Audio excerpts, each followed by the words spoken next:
So last, oh yes, let me turn off the lights.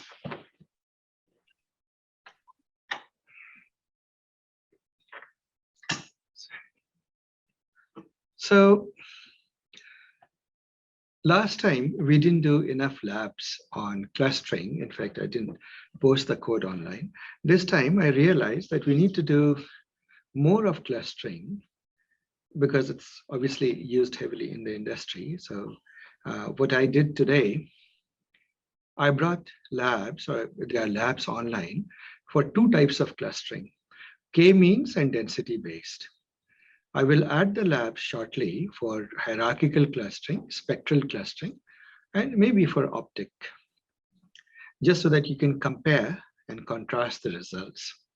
So I will start the clustering exercise with a data set, which I call the blobs dataset. The name will be descriptive, as you see. So first we load this data, and we are going to try clustering. Asif, we can't see your screen. Oh, you're not sharing it yet. I apologize. Is it better now? Yeah. Okay. So we'll start with this data set blobs, and we'll apply K-means clustering to it. This data set is again available in the GitHub. The usual code. One of the first things to know with clustering is you should scale the data. So this is why I want to go over this slowly. Excuse me.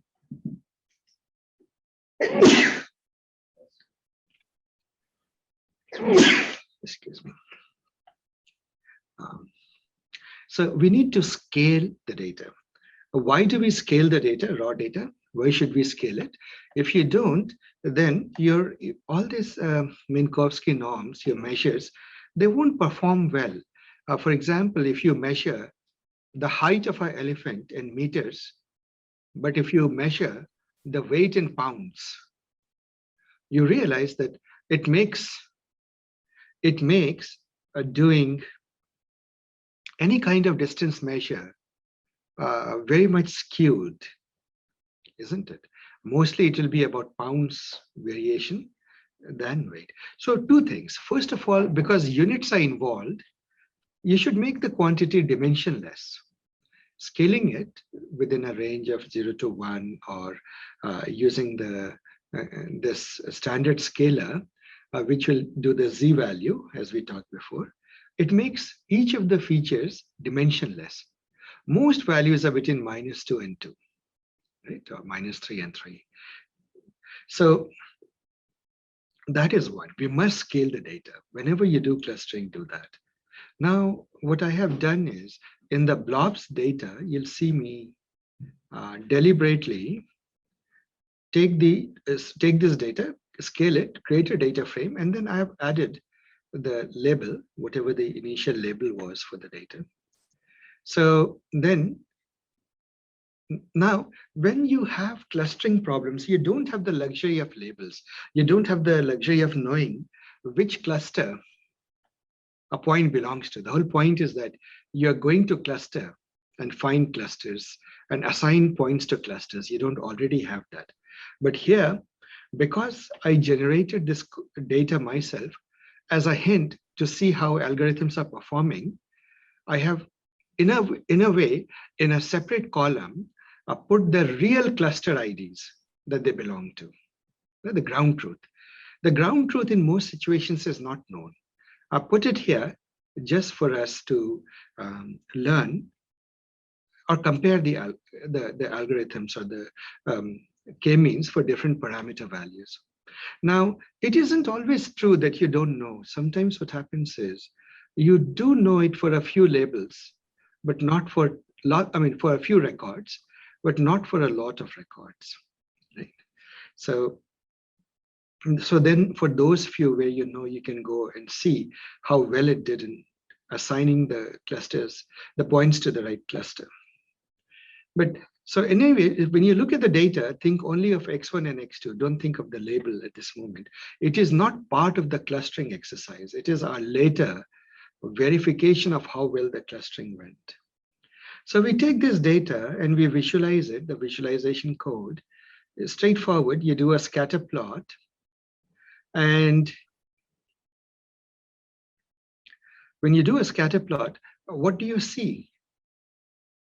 What can we say about the structure of the data? The clusters seem well formed. They seem reasonably well separated with a little bit of overlap. And are the clusters globular? Yes, they're mostly globular, right? They're roundish, convex shaped. So this is a place where we do expect some degree of success with K-means, remember from the discussion we had. So let's try that. When you plot these things along the x-axis, this is how it looks, and you can see why it would look like this. You would have one hump here, one little hump here, and one big hump here, which is why it is big hump, little hump, big hump along the x2 axis also. Now you do a density plot, it pretty much kernel density plot.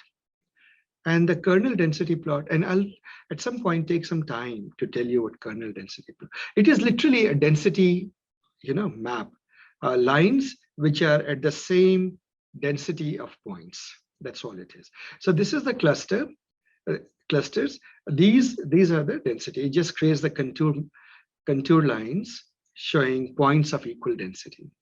Looking at it, obviously, you can see it's fairly globular data, and it is well peaked. It so happens that I did actually do that. We know the answer. I created it like that. So let's do the K-means clustering exercise. Now, remember that K-means has a free parameter, K, the hyperparameter we need to tell. So just look at the inner loop. We'll first look at the inner loop. So if K-means came from scikit-learn, right? It's part of Scikit-learn, yes. So you apply K-means and you say how many clusters you want in the range of 1 to 10, 1 to 9. You fit K-means to it, and then you ask for predict. Now, you may be confused and saying, well, wait a minute. This is not a supervised learning exercise. Clustering is not about making predictions. But it's a slight abuse of term, but it works because everybody is used to fit and predict for regression and classification. Predict here means tell which cluster it belongs to, right? And so we can get all the Y cluster assignments for all the data points. And then the K-means calls the WSS the inertia, well, sort of related. It is the inertia, and we append it into a table. Right. Now we do this exercise. The WSS is an empty list here. We do this exercise in a for loop, 1 to 10. Why are we doing it for different values of K? Actually, a scree plot. Yes, because we will hunt for the optimal K, right? And to draw the scree plot. So that is what we do. First for loop is this, and then what we do, we plot the clustering. For that value of K, let us plot it and see how it looks.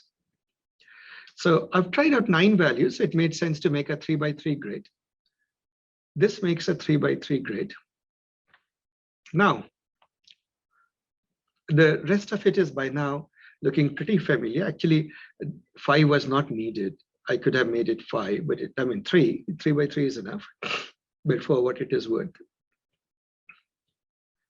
I left the option open to add more values in the range or K values.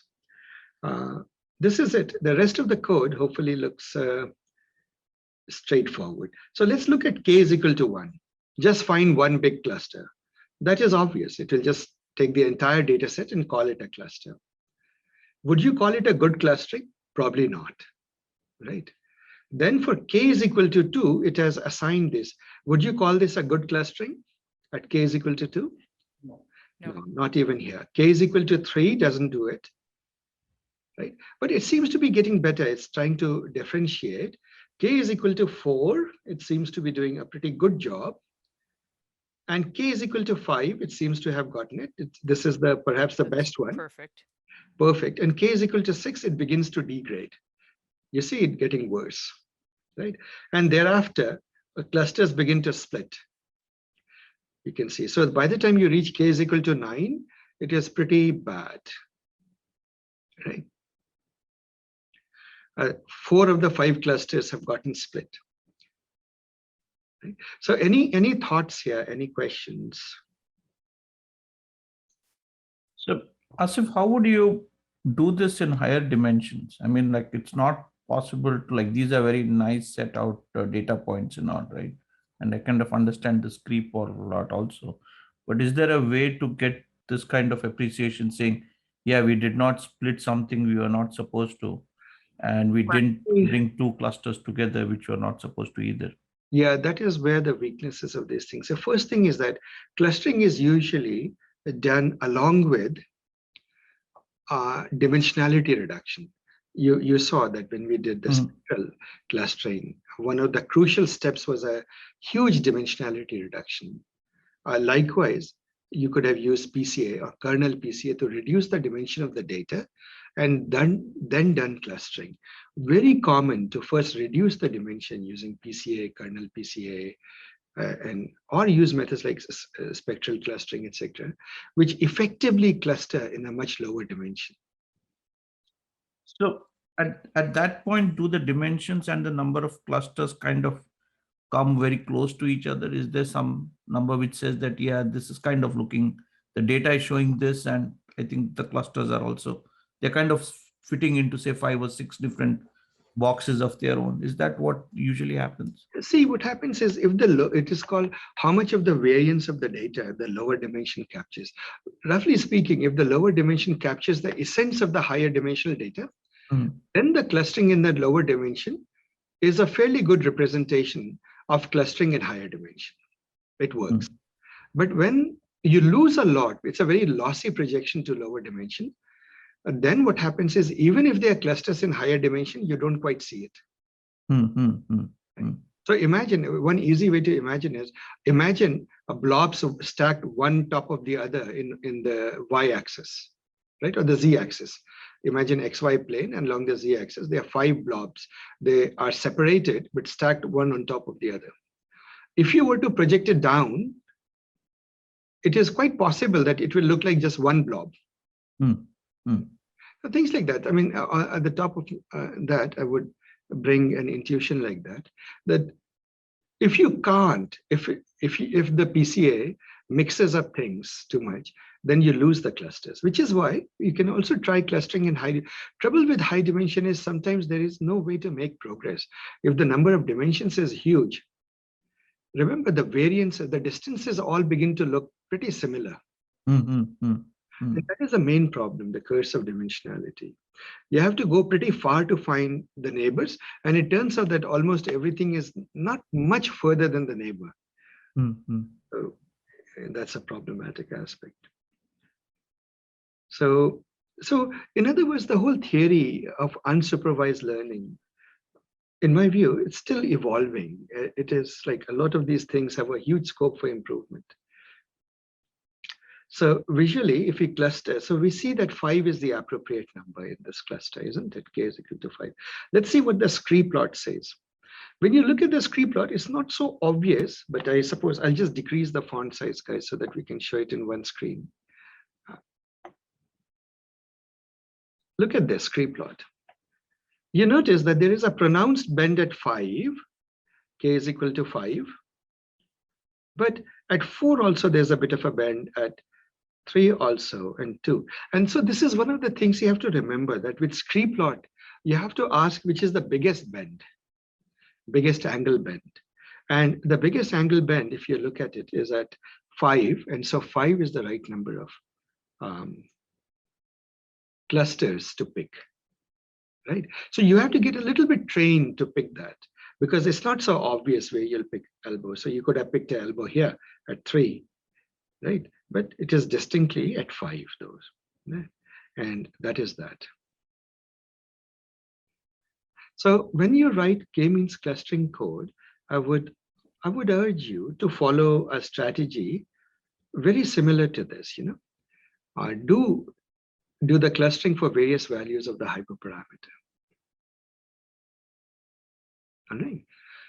Now we will do the same thing. So any questions, guys? Anything? Is this code more or less self-evident, or do I need to explain anything in this? So Asif, You take 10 as. You have to mute yourself. Yeah. So when you choose the loop, right, you've chosen 10, is that how you do all the time And then if I don't get an elbow, then I go further. Okay. Right. So what if there were 16 real clusters? I will learn because the data will guide you. Then you increase. So that's a good start. That's a good start. Because in real life, what happens is there's a computational cost also. Right. So this is the scree plot. Do that. Obviously, you don't need this annotation. The scree plot is just a simple plot.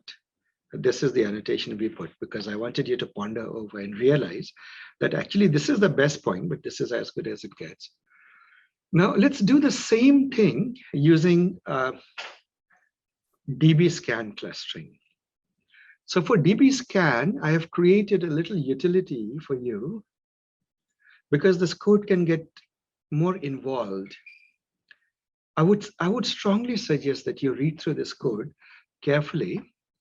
I will walk you guys through it. So there is this, let's look at this code. It says you cluster. What are we getting? Epsilons as a list of values. Why? And neighbors as a list of values, list of integers. Why is that? First, we realize that a given epsilon, radius of neighborhood, is a float, is a number, real number, right? But we have a list because we are going to try different values of epsilon, and we are going to try different values of the number of neighbors needed. Do we remember DBSCAN had two hyperparameters, epsilon and neighbors, number of points in the neighborhood. Right? And lastly, we of course need the data frame that we are going to cluster on. So for this data frame, the first thing is I have sort of chosen a hardwired rule. If this answer is in quotes available, for some data or for data, then the data must contain a column called label, right? And so if it is, then it is a labeled data, otherwise not. So when data is not labeled, we can do this. We can take epsilon and number of points. Now, the DBSCAN cluster will tell us how many clusters there are, isn't it? DBSCAN automatically, you don't have to tell how many clusters there are. It will find it on its own and tell you that I found X number of clusters. And we'll see that in a moment. So that is it. This is the output. And this is a metric on the clustering. Silhouette score. It tells how well the clustering went. If the data happens to be labeled, in other words, there's a label column, we will also compare the clusters against the known labels to see how well the clustering went. So there are all of these measures to tell how well it went. So I won't go into all of these. I leave it as an exercise for you to read. It's a 2-minute read on the Scikit, well, not 2 minutes, it's a 10-15-minute read on the Scikit-Learn website. Okay. And so first what we do is I create a data frame to store the quality metrics for each value of epsilon and number of points, each pair of hyperparameters. I want to store what was the metrics from all of these different methods, silhouette and this and that, homogeneity and so forth. So I create an empty data frame to store the clustering quality metrics. Then I do know that I'm going to plot it out. So let me give you an example of what I'm trying to do. When I cluster it here, do you notice that I've plotted it out for different values of epsilon and number of points? Right? Those are the two hyperparameters. So I've essentially, I have drawn the plot. So this is a very complex plot. It has a lot of subplots. Do we see that, guys? It has a lot of subplots. So therefore, a little bit of caution has to be there. You have to be careful. You have to first know how many rows you are going to have and how many columns. So each particular value of number of points in the neighborhood is a row, right? So for example, if you go here, do you notice that it says number of points is 10, here also 10, here also 10. So in a row, number of points is fixed, and in a column, the epsilon is fixed. Right? Do you notice the epsilon here is 0.1, 0.1, and so forth. So we create the matrix. So a little bit of care has to be there, that you count this, and then you create so many subplots. Now, how did I come to this number 8 and 5 when I'm doing the figure size? Figure size is important, guys. Matplotlib, if you get your figure size carefully, then the plots look pretty, right? So I've given basically 8 units to row and 5 units to 8:5 ratio. Very close to the golden ratio, and golden ratios, things look good. Anywhere near the golden ratio. So what's a golden ratio? Sorry. Golden ratio, here's the thing. Golden ratio is all over nature. Whenever you see something beautiful, you'll see the golden ratio lurking around. So there's a whole, obviously, Wikipedia entry on the golden ratio, but it is this value, 1.6. So you divide 8 by 5. What do you get? I see. Okay. 1.6, right? Mhm. And so it's one of those artistic things. See, like I told you, in a past incarnation, I used to be a painter under an artist. Good. And so you picked it up along the way. So it sort of gets built into you that if you can't think of a better answer, just pick the golden ratio, right? Which is why I picked it like this. See, fixed size, does it take care of the resolution of the monitor, or you have to factor that in? See, you can set the DPI. I think in my support vectors common, I've set the DPI of the image. So there we go. So cluster for each company, but most likely, if you don't set the DPI, it will matter, right? How well it looks will depend on that partly. So now what do I do? For every combination of endpoints and epsilon, I have to do the clustering, isn't it? I do the DBSCAN clustering. So for that, I've created a function. What that function returns is the cluster, the actual clustered result, and the cluster. It turns out that the clustering, the way DBSCAN does the clustering is interesting. It will label every point with a number. And every cluster that it finds, it will number it from 0 onwards, 0, 1, 2, 3, 4, 5.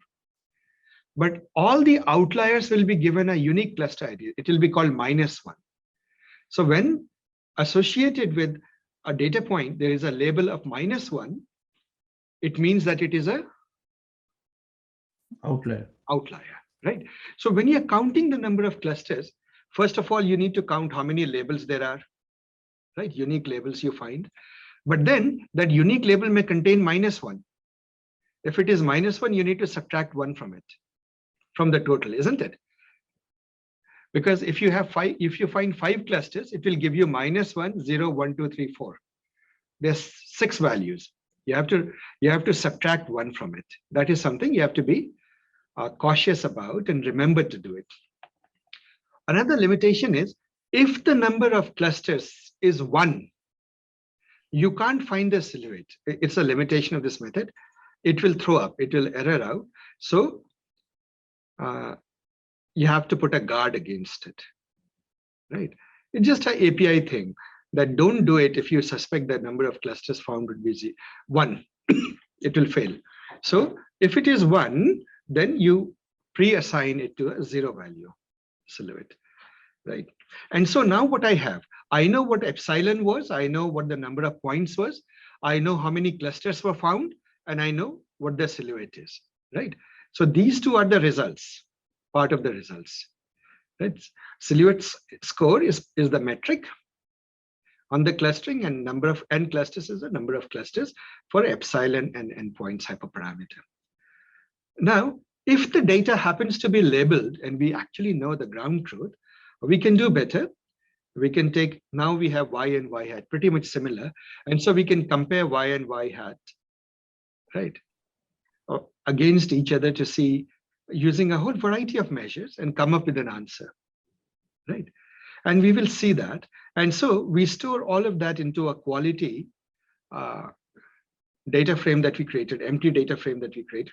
By the way, this is Panda's way of adding a row to an existing data frame, appending it at the very end. It doesn't have a direct append method.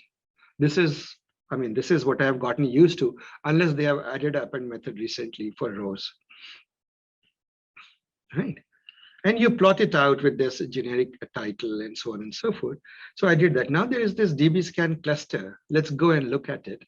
This is the function here. It contains some of the complexities. So first thing I do, that if you pass me a data, I will deliberately cluster only in the first two columns, right? At this moment, because I wanted to illustrate this point, look at the clusters and plot it. So deliberately, I did it like that for the sake of these labs, because we are looking at two-dimensional data. And I called the axes, I renamed the axes to x1, x2, independent of whatever data that you have. Original feature names are. And then you do the DB clustering. You find then in the data, you append the predictions, y hat fit labels, cluster IDs, you append to this data. Then you find the number of clusters, which is here. What do we do then? We want to separate, I wanted to separate out the points that belong to a cluster and points that are outliers. How would I know which points are outliers? Y hat would be -1, right? So do you notice this is my way of splitting it, filtering it down to either situation. In clusters are those data points, cluster points are those data points whose label is not -1. Outliers are those data points whose label is -1. Then this is, by the way, this is a trick because people keep asking, if I don't know how many clusters will be discovered, how do I give the list of colors to use? So this is the way to do that. What you do is you create values between 0 and 1, right? And how many values? Let's say there are 10 clusters, it will create 10 values. And for each value, then now you go and get, because it's a fractional value, you can go into one of the color maps of Matplotlib. Color maps are spectrums. What is a color map? Let me just do that here. Matplotlib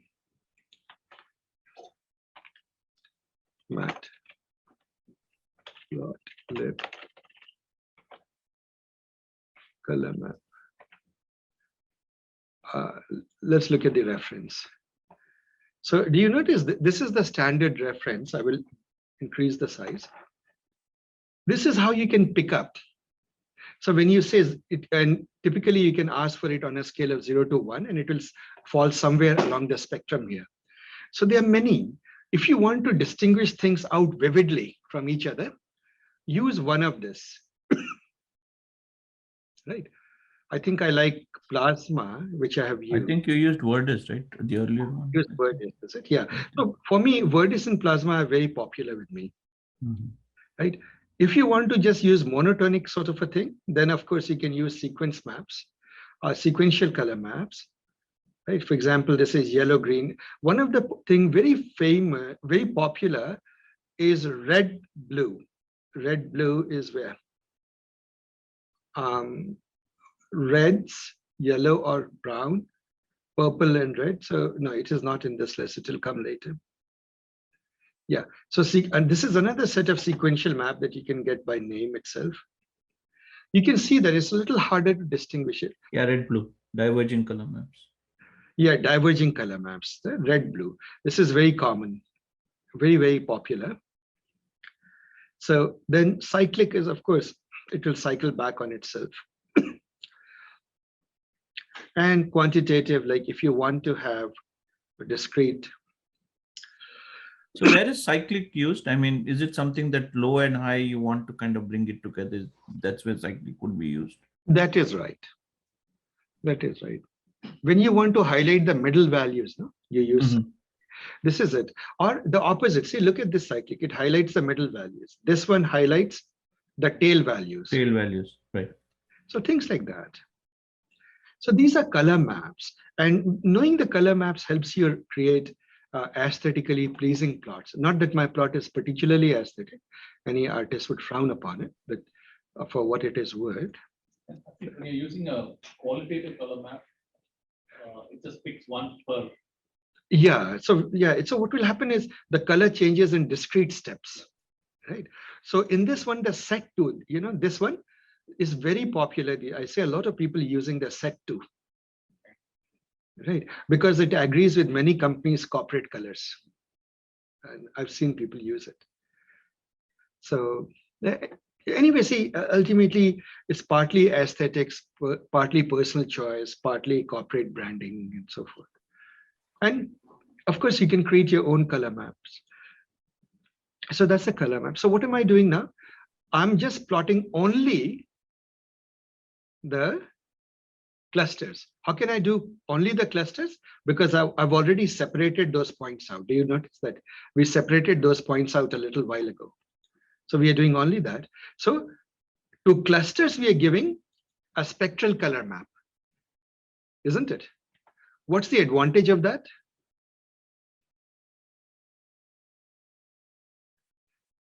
The advantage is that the blobs will look like different colors. On the other hand, for outliers, we have chosen to take gray as it. So black colored and 0.3 is just alpha.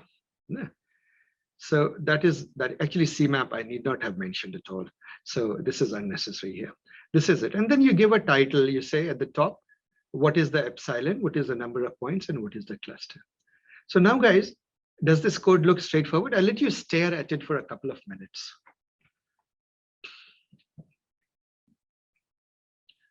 By the way, guys, do you, in general, as you read my notebooks at home, do you find my code reasonably readable? Like, is it clear what it says? Yes. From the comments, yes. Very nice coding. Thank you.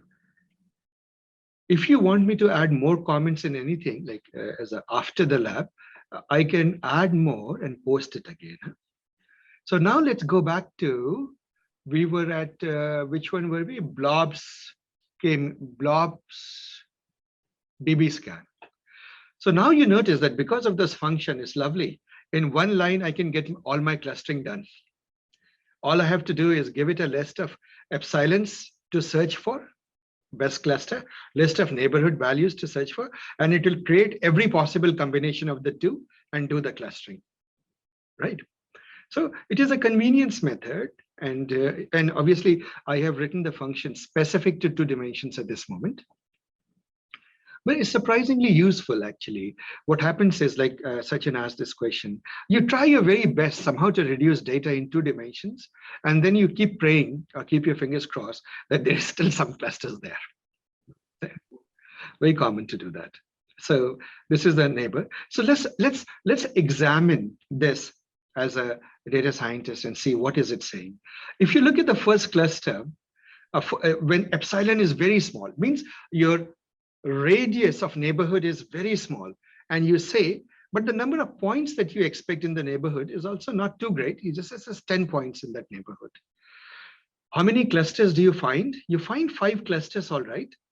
But you also, the usual 5 clusters, but do you notice that there is one tiny cluster here? Can you see where my mouse is, guys? Mm-hmm. Green cluster. You also find another cluster right here. You see where my mouse is? Yeah, and yet another cluster here, and yet another cluster here.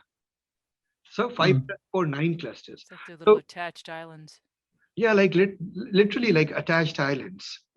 So if you think about it, why did it find those clusters? Because our neighborhood is too small. So even a little bit of discontinuity here will cause a break in the cluster, and a new cluster will start forming on the other side. Now, remember, there's a reachability argument. If you cannot reach across, 0.1 is too small a distance. You can't hop across. It will just stop. It will say, this is the boundary of my cluster. Right? Mm-hmm. That's the explanation for that. Now, it gets even tighter. Now we are saying not only that, epsilon diameter, the radius remains small, but I expect even more aggressive standards. I need 20 points there. for it to be a cluster. Now you realize that you're calling it a cluster only if it is a very dense region. Isn't it, guys? It has to be a very dense region, then you'll call it a cluster. And so the number of cluster decreases and the number of outliers increase. Right? And if you really look at this cluster, for example, this cluster has split into two clusters, really. This blob has split into two clusters. And one can guess that it was because somewhere in the middle, right, points could not meet the high standard of 20 points within a very tight radius. Right? So you see this phenomenon. Of course, if you get even more aggressive, you say 50 points in this epsilon neighborhood, then what happens? You're expecting far more density than the data supports, isn't it? Right? You're looking for extremely dense regions. This data doesn't have any extremely dense regions. So it will say, I did not find any cluster. Everything is an outlier. Right?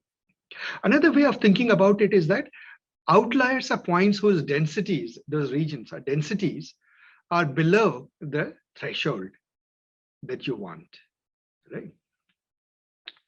Now, let's look at this point. What I will look at, we looked vertically, now look horizontally.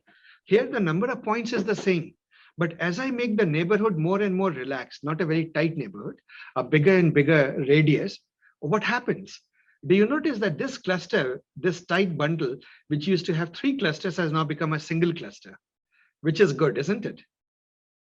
This is good, this is good, this is good, this is good. So do you see how much difference it made just changing epsilon by 0.1? Yeah, it's a big change. It's a huge change. And we see a couple of outliers. We might not believe them to be outliers, but maybe they are outliers. But now, for the same number of points, I change the epsilon even more. I make it 0.3, more relaxed. Then what happens? These clusters, do you notice that? Look at my mouse, bottom right cluster. From here, do you notice that there is a bridge across? There is a bridge across to the central cluster. From the central cluster, once again, there is a bridge across somewhere here. And from this central cluster, there's surely a bridge across to the top right. Isn't it? It is within the epsilon neighborhood. So what happens is that all of these get marked as one cluster. Are we seeing that, guys? Is this making sense? But if you notice carefully, there is no bridge across to the top left-hand blob. So this blob remains resilient. It stays as a cluster, but these rest, which are near each other, they get marked as clusters, as a single cluster. You relax the radius of neighborhood even more, then what happens? As you would expect, now you can actually hop from here to here. You can hop from the central cluster to the top left cluster, right? Which is what has happened, and you now are claiming that there is just one cluster. Right. And in fact, more noticeable is by the time you reach here, do you notice that outliers have disappeared? In this one and in this one, there are no outliers. Row 1, column 2. Yeah. When you say outliers, but it's only 5 clusters. But do you see these gray points? Are they gray or are they blue? Gray. Like they don't belong to any of the clusters. Yeah, it is claiming it doesn't belong to any of the clusters. Right. So that is that. Now, look at Asif, can you go back like that thing? So we went from 0.2 to 0.3, right? Yeah. And suddenly the clusters went from 5 to 2, right? That's right. I mean, like, and it's, if you look at it visually, we know that it's 1:4 on the right side, right? The 2 clusters, right. It's actually a majority of it has been gone in one, right? Yeah. So the sweet spot is somewhere in between, we know. Here we can at least see. How do we know? Now we are like playing between 0.2 and 0.3, right? You can pick something in between 0.22, 0.23. So that is one of the lessons you learn. Like once you know that your answer is around 0.2, what will you do? You will pick all values around 0.2, 0.18, 0.19, 0.2, 0.21, 0.22. Mm-hmm. Right? So you do the second pass on it. ultimately to determine the best epsilon, right? So this is that, right? Now, what happens when you keep epsilon the same, but you relax the number of, I mean, you need even more points for it to be a cluster, very tight. You notice that you ended up splitting the central cluster, and some of those cluster points actually became outliers. Do you notice that this green cluster here in the top left actually became part of the outlier family? Right? So you're looking for very dense regions. Now in this 20 points is a pretty aggressive goal. You look at for 0.2, you still get a clustering that's pretty good, but number of outliers have increased compared to here, right? If you compare these two, you notice that more points are marked as outlier because your standard is higher. You expect a denser region, right? You need at least 20 points in your neighborhood for it to work, right? And when you go here at 20 points, you know, epsilon is still 0.3, but at 20 points, what happens? At least the situation is improved compared to the top, isn't it? Top had one cluster, just two clusters. Now at least you have three clusters, isn't it? So this might make you suspect that 0.3 may not be bad. We just have to be careful with the number of points. And if you do that, you go to 50 points and what do you see? 0.3 also works. You see that, Sachin? So this is the interesting thing. Now, I won't go more into it. I'll let you ponder over which one you consider to be the best. And sometimes there are no perfect answers. So what is the next step we do? This, of course, is not okay. You realize that this is, we have lost the game here, but this looks pretty good, right? Now, let's look at the cluster metric. So obviously I made things a little easy because the plotting returns you the quality metric. And so all you have to do is print out the quality data frame. How do you print the data frame? You literally say quality. I've added a little bit of style to it. Oh my goodness, I shouldn't have done that. I'll have to re-download it. At this moment I shouldn't, but there was a green color to those lines. Give me a moment, we will re-download it. This was the blob data set, isn't it? Because on this machine, I don't have the full setup. DBSCAN for Old Faithful, DBSCAN for blob. Okay. All right, let's take this. Give me a second, huh? DBs. So it's notebook 30, DBSCAN on the blobs dataset? Yes, blob dataset. Okay. Also, And, KL has crashed, so you can change me to okay, I will, let me do that right away before I forget.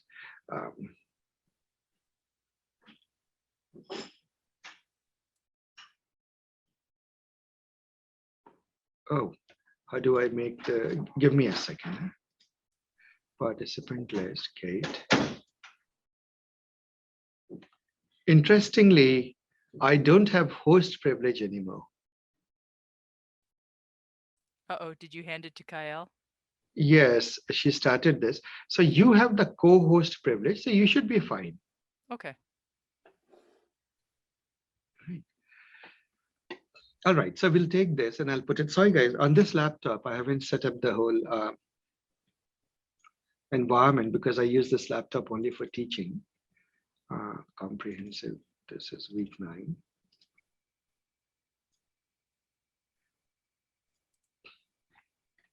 Okay.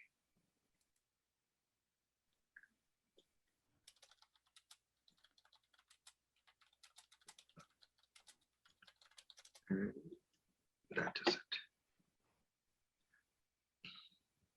I don't want to even try running it on this machine. Okay, so when you run it on your machine, you'll notice something. It highlights in light green. When you run it on your machine, you'll find that all the key important values are highlighted. The best values in each column are highlighted. No. Can you go slow? Can you between two rows? Which one? What do you mean by highlighted? Okay, let me explain that. First, let's look at this table. It contains a combination of epsilon and endpoints, all possible combinations that we looked at. Then we find the number of clusters, how many clusters it found.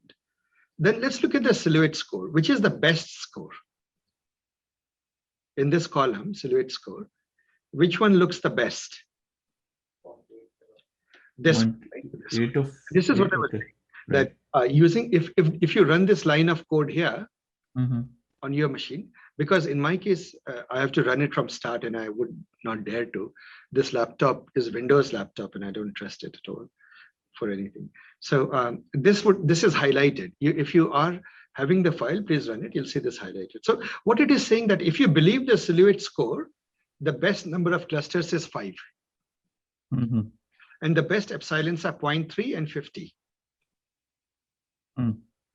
If you believe in the homogeneity as a metric, then once again, the best is this, 0.3 and 50, right? If you believe in completeness, the best is, there are multiple bests. This one, which is saying there are only one cluster, which makes sense, is one big giant cluster. And it's for all values of epsilon and this, it seems to be producing the same results. Epsilon is 0.1 and 50. So, and the number of clusters that it is saying is 0. Everything is an outlier, not quite good. So when everything is an outlier, it is obviously not the best answer. You might want to go with this. There's only one cluster, which also is not good. So completeness is a useless one. We go here, we measure, which is the highest one here. 0.9, this one. 9.5, yeah. It is also claiming there are 5 clusters, and you find those clusters at epsilon is 0.2 and the number of neighbors is 10.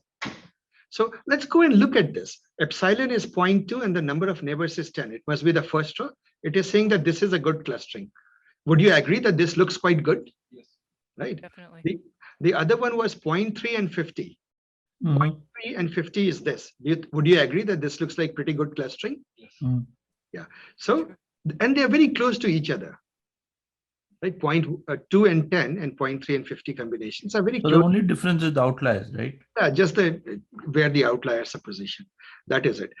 Now, if you look at the, and of course, the 0.3 and 50 is the second best answer in this, second best answer here.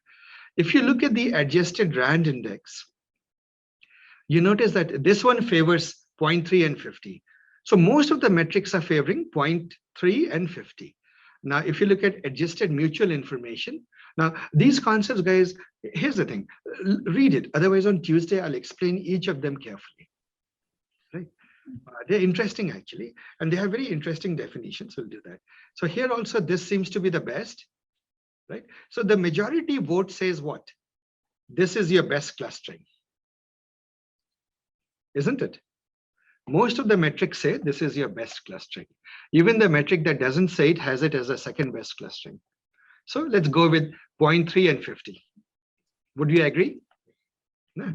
So this is the way you make decisions, guys. And this is how you decide what to keep.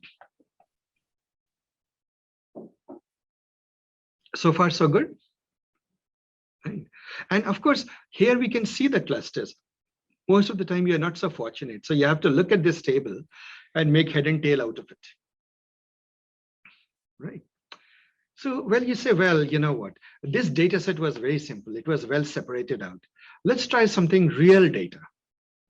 So remember, we did the old faithful geyser. So we're going to go to the old faithful geyser and do the K-means there. Pretty much the same exercise. Code essentially remains the same. Remember, it was eruptions. How long the eruption took, and so therefore how long you have to wait is the target variable. To whet your recollection, this was the data, right? Eruptions versus waiting. Do you remember? Now you notice that there are 2 blobs: small eruptions, small waiting times; big eruptions, big waiting time, isn't it? So let's see if we try to cluster this data. What will we see? Of course, we can see that they are effectively just from the histogram and from the kernel density plots. You can see, or the density estimator plots, you can clearly see that, yes, there are 2 clusters, small and big cluster. And it pretty much spells it out. But now let's pretend we didn't see that. So we will again try K-means clustering for different values of K from 1 to 10. So you notice that what does it do? 1, 2, 3. So if you were to look at it, you would say 1 not so good, right? 2, would you say 2 is good? Yes. Yes. 3, well, this looks split. 4, things are getting bad. Clusters, what to us looks like clusters is getting split. And 5, 6, 7, 8 are not even worth looking. Let's see what the scree plot says. Same code. There is a very distinct and pronounced elbow at 2, isn't it? Wow, So it means, very. yeah, it means that the K-means clustering worked really well with this. Right? What happens if we apply DBSCAN to it? Oh, the title should change. It should say DBSCAN.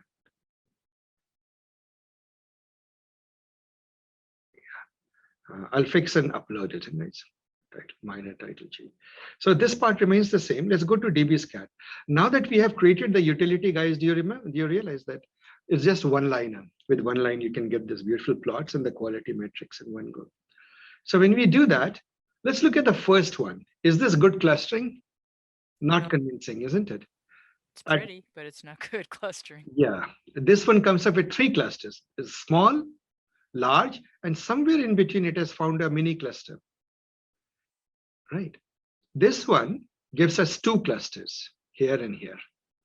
And of course, if you relax, if you make your radius of neighborhood too large, you'll end up making a bridge between everything. Right? You can have reachability from one end to the other end through this bridge. Now let's look here. If you keep the radius very tight and even increase the number of points that you expect even denser clusters. What do you notice? That a lot of points which used to be clusters have gotten marked as outliers. Right? But then you relax the neighborhood radius, it begins to split out, and there are some outliers. Again, it has split out, but there are no outliers. So when you look at it, guys, would you say that they are significant outliers? Probably not, right? So then let us see which clustering would you say is the best here. So we see the variation, but one thing, guys, do you notice how sensitive the data is to the choice of hyperparameters? The clustering is to the choice of hyperparameters. Very. Right. So now, since we don't have the labels, obviously that data doesn't come with labels, as most real life data doesn't. So we can, when you do the quality metric, we get for each combination the silhouette score. Now, which is the highest silhouette score? Once again, in your notebooks, when you run it, that answer will get highlighted automatically because of this highlight max. What's that? 2 and 6. This 0. Yes, 2. This one, right? The next one. This one, yes. So this is 756,288 and 75. So yeah. So basically, these two are giving us the right answer. Let's go and look at it. 0.4 and 3. 0.4 and 3. This one. It says that this is very good. Would you agree? Yes. And the other answer that it is advocating is 0.4 and 5. Right below it. And it says this. They basically have the same clustering as far as I can see. Right? Both of these are good answers and others are not. Right? So you now know you can pick your hyperparameters, either of the two. So I was seeing it, guys, how to do DBSCAN. Now, I wanted to illustrate a weakness of the DBSCAN. So, and its sensitivity to hyperparameters. So I was tempted to put the picture of our galaxy, the Milky Way, just to remind that the most intuitive galaxy that we know of and live in is literally our own world, the Milky Way. So now, what I have done is just so you know, do you notice that I've taken data, I'll just generate data. in which one data has a center at 0, 0, another Gaussian has a center, two Gaussians, one at 0, 0, or just say Bell Hills, one at 0, 0, one at 6, 6. But I'm doing something interesting. Look at the covariance matrix here. The diagonal is 1, but the off diagonals are 0.5. So there's 50% correlation. In the other one, the diagonals are asymmetric, 3 and 5.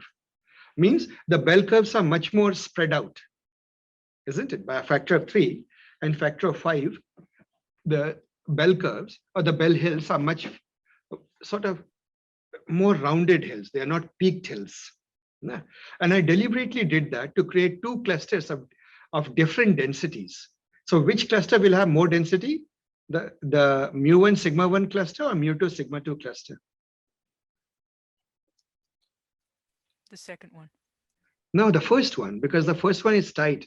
The second one is more spread out. So if I sample 10 points, they're much more, or 100 points or 200 points, they're much more likely to be separated out from each other. Separation. Okay. Separation. So we have C1 and C2. So now I put these into two data frames. Now it's just little mechanics to create a data frame out of all of them by concatenating that. And so let's visualize and see what we produced. This is the data we produced. And of course, because we know which data point came from which Gaussian, we can sort of reveal the ground truth just for our own convenience, that this is what we expect the clustering to find. But of course, the clustering algorithm doesn't know this, right? Here, we'll limit ourselves to DBSCAN. When we do that, let's do it for different values. So here's the thing. This is what I was saying. In this notebook, I've run DBSCAN out here, not at the top. So you do the clustering, and what do you notice? Just look at the first row. How vastly different are these clusterings from each other? Isn't it? Do you see huge differences? One finds 15 cluster, another finds 19, 8, and then 1. Just with minor changes of epsilon, right? And now maybe if you look carefully. So can you hold that, Asif? Yeah, no, 1 second before I go there. Okay. Observe this fact, guys, that one cluster, the lower left cluster is very dense. The upper right cluster, deliberately, I made it less dense, right? Mm-hmm. That is why the choice of epsilon becomes hard here. Yeah, so what is the question you wanted to ask? So how did the clusters go from 15 to 19 and then reduce to 8, 1? Yeah, the reason is that in this, the number of points you expect is 3. The neighborhood is very tight. So what happens is with this tight neighborhood, most points become outliers. But in this case, a lot of those outliers are marked as clusters because now you're willing to, your radius that you want to search for is higher. Right. So you can easily form bridges because you have a bigger bridge. So basically you found some clusters in the outliers itself. That's why. Yeah, exactly. So the 4 clusters that came are actually all can be traced back to outliers, right? From 15 to 4. Yeah. Outliers according to the first model. Yeah. That is right. And so you go and you improve this, situation improves, but there's still this mini clusters floating around, right? So you notice that epsilon n points, actually here number of points is 3 and epsilon I'm changing, that none of the epsilon values seem to be working. Isn't it? So maybe the answer is in different value of the number of points. Let's go down here and scan and see that, yes, this looks pretty good, isn't it? Where my mouse is. These two are looking much better in this row compared to what we had before. This one and this one look much better. Would you agree? Yeah. And then let's keep going down. And then, well, this also looks good. So these 3 in this bottom right-hand side, these 3 look pretty good. Let us see what the clustering quality metrics say. Once again, the highlighting has disappeared. I hit that. What is it saying? Let's look at the silhouette score. Which is the best one?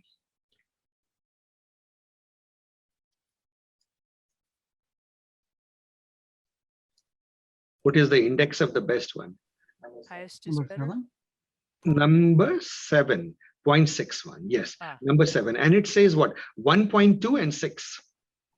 1.2 and 6. This one. So it is saying that this is, according to the Silhouette score, this is the best one. Would you agree? Yes. Yeah, it looks pretty good or believable. Let's look at what the other metric is saying. Homogeneity says that the best one is,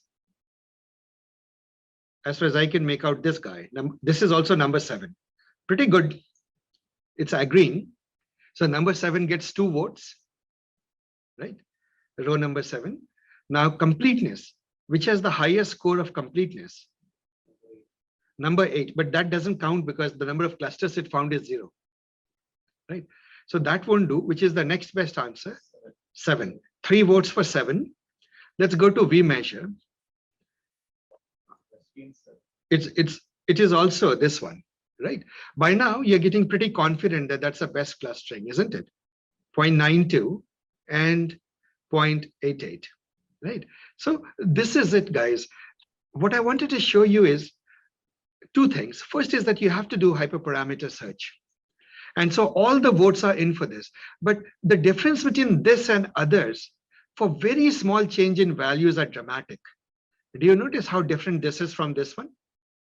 From any of its neighbor, the best answer differs radically from its neighbors, where the values are only, hyperparameters are only slightly changed. Do you see that, guys? Yes. So this is a point to remember that DBSCAN, you must do hyperparameter search. Otherwise, you can't trust your clustering. Right? Finally, I'd like to take, I know it's going to be 5. I would like to take one more example, a fun data set, which I created. It's called the Smiley data set. Once again, I've renamed the columns to X1, X2 so that I can feed it into my utility function easily and not have to do any work. So the visualization looks like this. It's a Smiley. Now, why is this interesting, or why should I consider this a serious data set? Because it has non-globular clusters. Do you see this convex, concave, this curved shapes, non-convex shapes? Sure. The eyebrows So and the smile. Yes, you should wipe the smile out of some algorithms. So let's go down and see how many clusters we get. So when you count just yourself, how many clusters would you say there really is? 6, and then the outliers. So now let's see how does K-means do. These are just the density plot. I found this picture funny, the KD plot. Nice. So the same code for different values of K, would you say that K is equal to 1 is sensible? No. 2? No. 3? No. K is equal to 6, a disaster, isn't it? Because these two are merged, right? Lip is parted. Do you see any cluster that looks reasonable to you? No, unless you like your eyebrows and mouth split. Yes, you can't like any of them. So this is an example where K-means fails, right? It doesn't do as well. No matter what you do. So just because you're doing hyperparameter search doesn't mean that you'll hit upon good clustering. The data tells what is good and what isn't. And for this data, it's bad. So when you look at the scree plot, can you tell a definitive elbow anywhere? All of those points are marked. Is there anyone anywhere that you can see, you can say that I see a definite elbow? It's too gradual. Too gradual, right? When you have too gradual, and suppose you pick which one, 4, or did you say, Albert, you prefer 7? 4 and 7. Let's go and look at 4 and 7. 4, reasonable. At least it got eyes separated, but the eyebrows are different color. Eyebrows separated, eyes are still the same, and nose and mouth. Well, reasonable. Let's look at 7. 7, everything is perfect except that it has split the lips, isn't it? So you could say that in view of this, maybe 7 is the best answer, but not to be trusted because, as you can clearly see, it has mangled up the lips. And it shows in the scree plot. So the lesson here is, guys, if the scree plot doesn't show you a clear elbow, it should wake you up to the fact that K-means may not be the right approach to this problem. Are we together? Right. So that is something, excuse me, worth waiting out. Now let's apply DBSCAN to Smiley. Same data, everything. So now I have applied Smiley for different values of the hyperparameter. What do you notice? When k is equal to 1, let me zoom in a little bit. Not k. When epsilon is 0.1, number of points is 10. This seems to be doing okay, except that the top of the nose has become a cluster of its own, right? In the eye, you have developed a cluster, yet another cluster. And the lip, at the corner of the lip, there's another cluster, right? Of the mouth, there's another cluster. So not quite good. But this particular value, 0.15, gives you this cluster, 6 clusters. And you notice that DBSCAN is pretty consistent for, it remains sort of stable for different epsilon values beyond a certain. They all seem to be saying 6, 6, 6, 6 everywhere. Right? A lot of places they are saying 6. Are we together, guys? Right. So it got the outlier points quite well. If you look at the clustering quality metric, all of the good answers, what silhouette, which is the best answer here? The best answer here seems to be 6, 6, 8. They all these answers are saying 6. Do you notice 664 is saying 6, 664 is saying 6. This is also saying 6, 6. So there are multiple combinations that seem to be telling the same answer. Right? This one seems to be the best overall. So 0.2 and 20, that seems to outshine everything else fairly. 0.2 and 20 is 0.2 and 20, yeah, this one. So it says that this is the best clustering that you have. Number 2 is also the same. This one, eh? Yes. Yeah, they're practically, I mean, I don't know what the difference is. They are the same. Right? I don't know which little point it missed or whatnot, but it is the same. Right? So yeah, these are good clusterings and DBSCAN. So if I were to look at this data set, it is practically a success story for DBSCAN, so long as you do your hyperparameter search, isn't it? And even in high dimensions, if you couldn't see this, you could have gone to the metrics table, and the highest silhouette is wherever it is, 6675, 668. Yeah, these two. You can pick these two, whichever one you like best. And that would be good enough, right? So you would say it's pretty stable here to hyperparameter changes, right? And with that, it's 5 o'clock, I'll end. Any questions on clustering?